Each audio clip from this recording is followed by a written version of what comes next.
नमस्कार, बहुत स्वागत आपका। मैं हूं आपके साथ मनुरा सक्सेना। कुंभ में नीली आंखों वाली मोनालिसा, जिन्होंने आज शादी कर ली है अपने बॉयफ्रेंड से, 6 महीने तक डेटिंग की।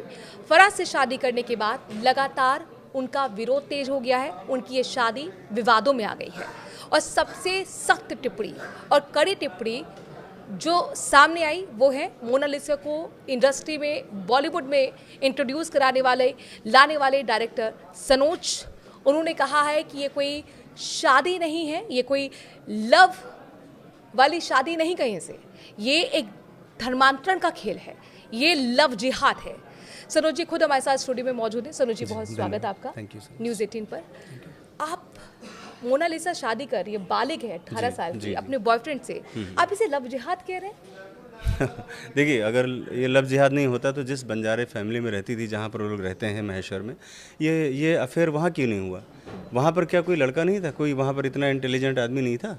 अगर जिस समुदाय में रह रही है लड़की, उसके आसपास के लोग, उसके यार दोस्त के लोग, या मान लो जहाँ पर मैंने रखा हुआ, उज्जैन में, इंदौर में, मध्य प्रदेश में, महाराष्ट्र में, कहीं भी कोई नहीं मिला उसको, और जाकर केरल में जाकर उसने शादी की। और एक बागपत के लड़के से, लड़का क्या मतलब जिहादी से, जिसको कोई जानता भी नहीं है, वो बोलता है मैं एक्टर हूँ और रहने वाला बागपत का है, बता रहा है मलयालम फिल्म, जिस लड़की को जिहादी बोल रहे हैं। ऑफ कोर्स आप लव जिहाद बोल रहे हैं।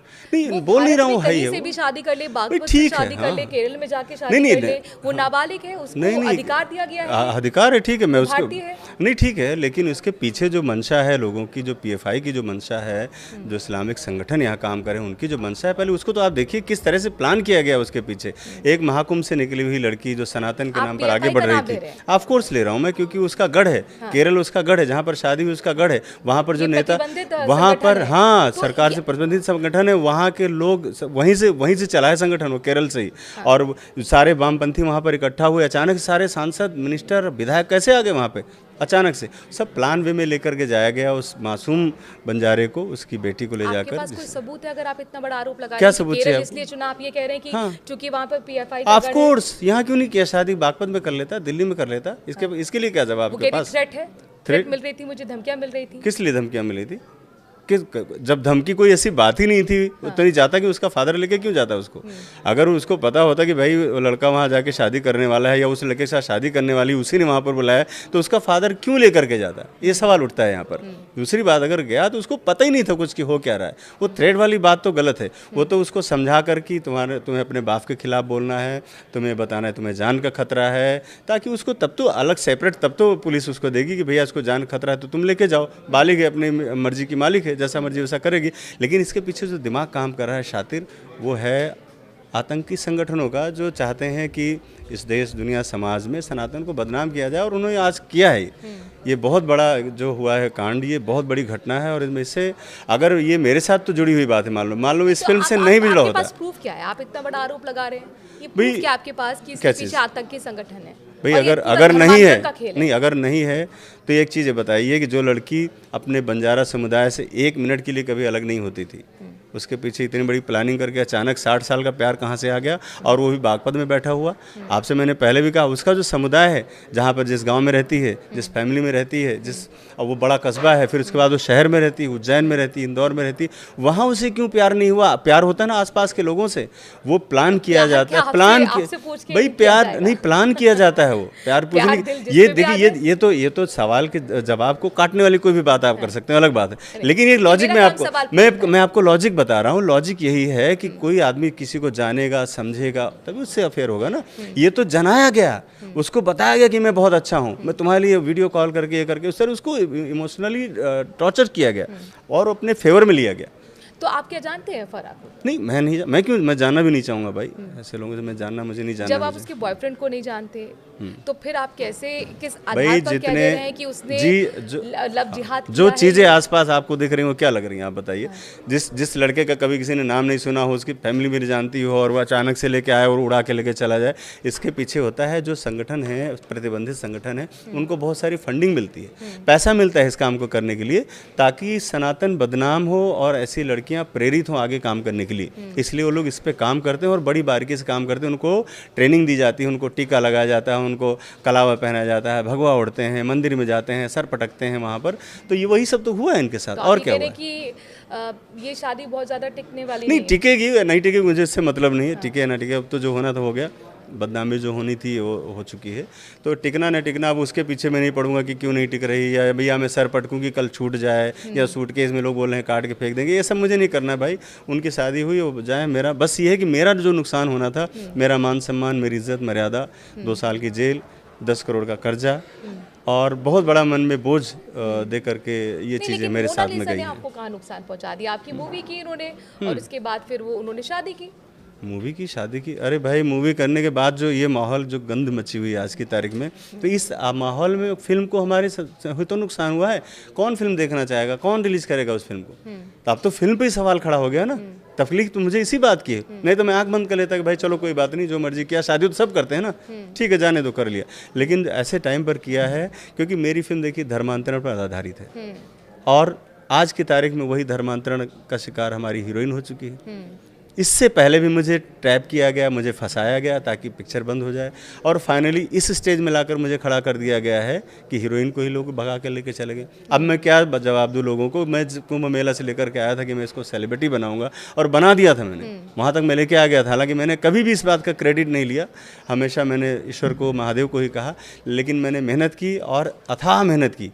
अगर इतना अथाह मेहनत कोई और कर सकता तो मुझे बताए। मोनालिसा ने जो शादी की है अपने बॉयफ्रेंड से, जब आपके साथ वो काम कर रही थी एज ए एक्टर, तो क्या कोई आपको भनक लगी कि कुछ इस तरीके का अफेयर चल रहा है, या कोई इनका ब्रेन वॉश कर रहा है, जो आप धर्मांतरण की बात कर रहे हैं वो हो रहा है? ऐसा कभी लगता तो मैं संभाल लेता चीज़ों को, लेकिन वो लोग बहुत शातिर होते हैं।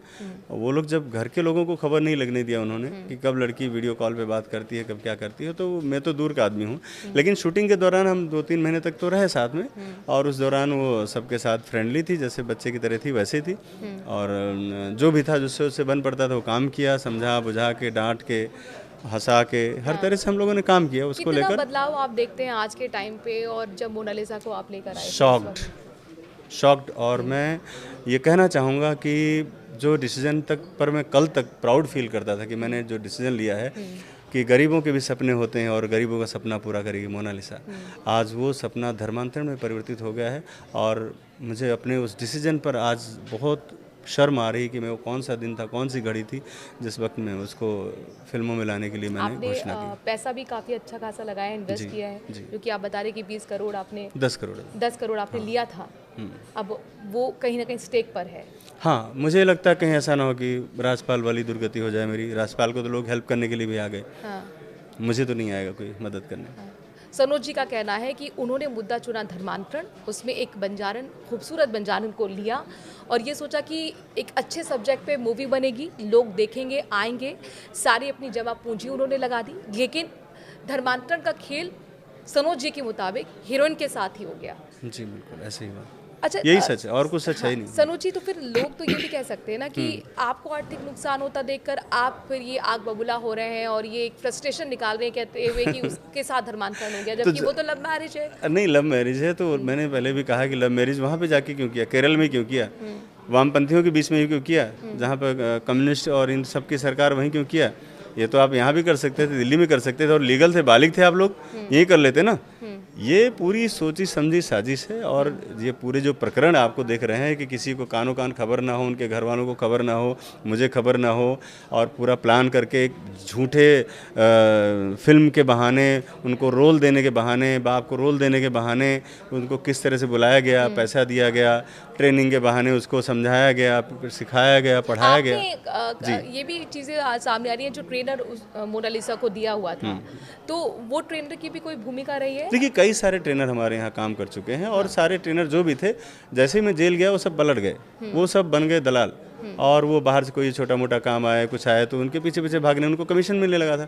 और जो बंजारा समुदाय था उसको लगता था हमारे करीबी, हमारे अपने, क्योंकि वो 24 घंटे रहते थे। 24 घंटा जो आदमी रहेगा उसकी बात ज़्यादा सुनी जाएगी। मैं कभी कभी फ़ोन पे बात करूँगा, महीने 2 महीने में, या कभी मिलने चला जाऊँगा 8-10 दिन में, तो मेरी बात उतनी हल्की पड़ जाती है जो 24 घंटे वाले बात होते हैं। लेकिन ये बात बंजारे लोग भूल गए कि वो लोग जो है वो पैसा उनसे कमा रहे हैं, और मैं पैसे खर्च कर रहा हूँ, वो पैसे मैं कहाँ से ला रहा हूँ, क्या कर रहा हूँ। ये बात भी मैंने कई बार मोनालिसा को भी बैठा के समझाया कि देखो बेटा, तुम्हारे पर ही मेरा पूरा भविष्य और पूरा वो टिक गया है, क्योंकि मेरे पास जो जमा पूंजी थी वो सब जेल जाने के बाद हो गया खत्म, मेरी कंपनी भी बंद हो गई, टूट गया सब कुछ।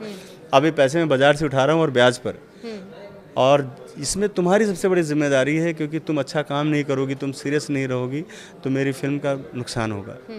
और वो हमेशा सीरियस रहती थी कि नहीं नहीं मैं अच्छा करूँगी, मैं अच्छा करूँगी। लेकिन सडनली कल जो मेरे लिए खबर आई बहुत बड़ी शॉकिंग थी। और इसके पीछे सिर्फ और सिर्फ ये जो जिहादी गुट हैं वही काम कर सकते हैं, क्योंकि साधारण तरीके से अगर प्यार होता तो समझ में आ जाता, कहीं ना कहीं ओपन हो जाता, कुछ ना कुछ बात हो जाती। लेकिन उन लोगों ने बड़े प्लान वे में ले जा करके उसको वहाँ पर फंसा लिया। लगा रहे हैं कि धर्मांतरण का खेल खेला गया है मोनालिसा के साथ, लेकिन आप पर भी तो आरोप गंभीर लगे हैं ना। रेप कौन से लगे? किसने लगाया? किसने लगाया था? अरे जो जिसने लगाया था उसी ने तो 1 घंटे बाद अपने बयान भी बदल दिए थे, तो आरोप फिर कैसे रह गए? जब उसी ने कहा कि वसीम रिजवी जो अपने आप को जितेंद्र नारायण त्यागी कहते हैं, उन्होंने उनके कहने पर, उनके बहकावे पे मैंने ऐसा किया, ऐसा कुछ नहीं था, तो आरोप कहाँ बनते हैं? तो क्या यही ताकतें मोनालिसा के पीछे? बिल्कुल ऑफ कोर्स होंगी, अगर पता किया जाएगा तो यही होंगी, क्योंकि वही चाह रहे हैं ना, इस तरह से नहीं तो उस तरह से सही, यहाँ से नहीं तो वहाँ से सही, कुछ ना कुछ तो हो, कुछ ना कुछ तो नुकसान हो मेरा, वही तो है। ठीक है, आप दर्शकों से क्या अपील करते हैं अपनी मूवी को लेकर?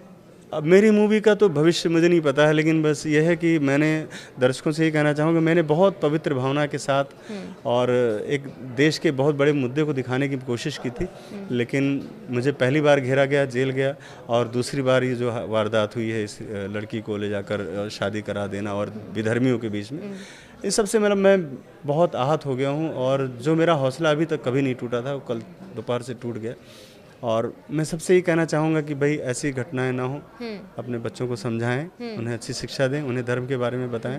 लेकिन अगर ये धर्मांतरण का खेल है, झूठ का खेल है, तो झूठ पे तो शादियाँ टिकती नहीं है ना सनोज जी।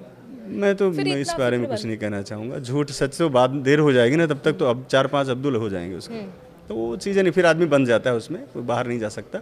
और फैमिली वाले लोग भी कमर बेश आज नहीं तो कल बेटी होती तो उसको एक्सेप्ट कर लेते, यही तो होता चला रहा है। मैं सैकड़ों घटनाएं ऐसे देख चुका हूँ, तो ये मुझे मालूम इसका क्लाइमैक्स क्या होगा। तो आपको लगता है कि धर्मांतरण का खेल अब रुकना चाहिए? Of course. चलिए बहुत हाँ, मैंने तो हमेशा ही कोशिश की, और इस फिल्म के जरिए भी मैंने यही बताना चाहा था, लेकिन ये चयन मेरा गलत था। मैं सबसे माफ़ी मांगता हूँ कि मैं उस महाकुंभ से किसी गरीब लड़के को नहीं लाना चाहिए, और मैं किसी गरीब लड़के के साथ काम नहीं करूँगा। जो लोग सोशल मीडिया पे मुझे लगातार फोर्स करते हैं उनको मैं बहुत कठोर शब्दों में बोलना चाहूँगा कि मैं अब सेलिब्रिटी के साथ सिर्फ काम करूँगा, बस। ये मेरी भूल थी, अब मैं माफ़ी चाहूँगा। यानी काफ़ी दिल दुखा है आपका, बहुत दर्द महसूस हो रहा है आपकी बातों में, लेकिन हाँ ये सच्चाई है कि हमारे समाज में धर्मांतरण पहले भी होता रहा है और आज भी हो रहा है। लेकिन क्या मोनालिसा के साथ धर्मांतरण हुआ है वाकई, ये आने वाला वक्त बताएगा। सनोज जी बहुत बहुत शुक्रिया हमारे साथ जुड़ने के लिए।